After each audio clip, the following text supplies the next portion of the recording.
Yes, hindi pa matatapos yung trade na yan. Yeah, kung mate-trade si Samar tsaka sino ito? Si Gamalinda po. Gamalinda over legit na guard yun, si Ambassador Amer. Nasubaybayan kung karir niyang bata na yun sa San Beda. Isa pang San Miguel type of San Miguel type of player na malaki, big guard. Ang mahilig ang gano'n ng San Miguel big guard, malaki.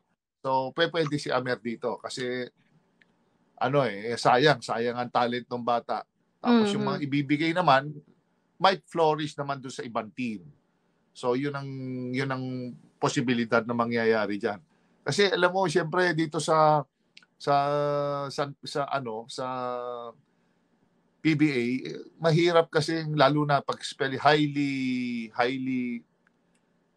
caliber type of team ka. Alam mo konting diyan, hindi wag mong dapat as a player wag mong bibigyan ng pagkakataon na mag-isip ang management sa na pwede kang i-trade Yun ang diyan dahil nga commodity ka lang At wala sa control mo yung mga sitwasyon.